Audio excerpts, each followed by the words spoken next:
terkait dengan kasus ini bagaimana?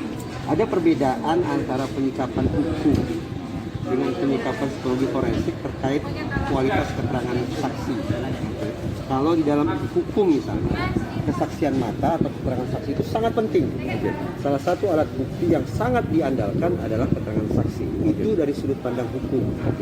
Tapi psikologi forensik justru menyanggah itu.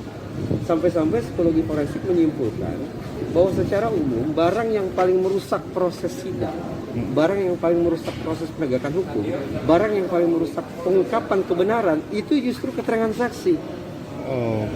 Jadi sangat kontras, sangat berbenturan. Saya percaya yang mana? Ya saya tentu saja konsekuensinya saya lebih percaya pada hasil riset psikologi forensik. Alhasil tadi saya tanda petik wanti-wanti di ruang sidang bahwa proses sidang yang proses penegakan hukum yang terlalu mengandalkan pada keterangan saksi, saya memilih untuk menaruh skeptisisme tingkat tinggi. Itu yang saya katakan. Kalau kemudian itu secara psikologis forensik dianggap tidak kuat. Apa yang seharusnya terjadi? Tidak terjadi, yang bisa terjadi, iya. Ya batal. Dakwaan tidak terbukti. Batal demi hukum. Kalau tidak demi hukum, ya batal demi hukum. Kenapa? Karena keterangan saksi sebagai alat bukti sudah disampaikan di sidang, tapi tidak berhasil meyakinkan majelis. Karena validitasnya sangat buruk. Kalau majelis percaya pada omongan saya, itu kan terserah majelis saya, dia yang tahu. Kalau majelis teryakinkan oleh keterangan ahli bahwa keterangan saksi itu pada dasarnya sangat patut dipertanyakan kualitasnya, maka boleh jadi hakim akan menganggap keterangan saksi tidak bagus, tidak bermanfaat, tidak mendukung dakwaan. Artinya bisa diabaikan. Vonis abaikan. Oh jelas dong. Kalau hakim sudah ragu terhadap satu alat bukti, maka hakim akan abaikan alat bukti itu. Ya. Jika satu alat bukti ini dapat diabaikan, dapatkah alat bukti yang lain menggantikan? Baik, mari kita baca undang-undang TPKS ya. Sayangnya tidak dipakai. Dalam undang-undang TPKS ada satu pasal bahwa yang dibutuhkan dalam proses sidang itu apa? Hanya 3, sederhana sekali. Satu saksi atau korban. Itu saja. Satu saksi atau korban. 2, satu alat bukti lainnya. 3, keyakinan hakim. Sekarang pertama, tadi saya katakan keterangan saksi, berarti termasuk keterangan korban, itu validitasnya sangat-sangat meragukan. Itu ya, berarti udah tumbang satu. Keyakinan hakim tidak bisa kita pengaruhi. Berarti tinggal satu. Apa? Satu alat bukti lain. Hadirkan ke persidangan. Ada tidak?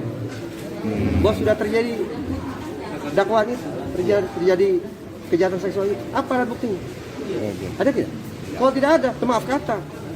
Hakim dengan berat hati, mungkin berat hati harus mengatakan ini tidak terbukti. Apa artinya keterangan korban ini meragukan karena tidak diperkuat dengan keterangan saksi lain atau bagaimana? Bukan. Ya. Tanpa harus ada, kita bicara individu per individu. Bahwa pada dasarnya keterangan saksi, baik itu saksi A, saksi B, saksi C, dan seterusnya, baik itu pengakuan korban, apakah korbannya satu atau korbannya lain, secara umum psikologi forensik sudah sampai pada sebuah simpulan bahwa keterangan pengakuan yang mengandalkan daya ingat manusia itu rapuh serapuh-rapuh. Itu kata psikologi forensik. Tapi begini, teman-teman jangan salah kaprah. Pernyataan saya ini kan seperti kontra ya, tidak berpihak pada korban, gitu. Seolah-olah tidak berpihak pada korban. Saya orang yang berulang kali katakan, kalau ada korban kejahatan seksual, maka seluruh haknya harus terpenuhi. Seluruh hak korban itu harus terpenuhi.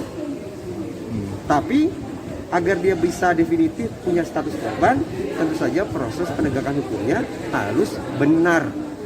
Saya Reza Indragiri Amriel hari ini hadir sebagai ahli dengan membawa status sebagai anggota Pusat Kajian Pemasyarakatan Poltekkit Kementerian Hukum dan HAM. Gimana hasil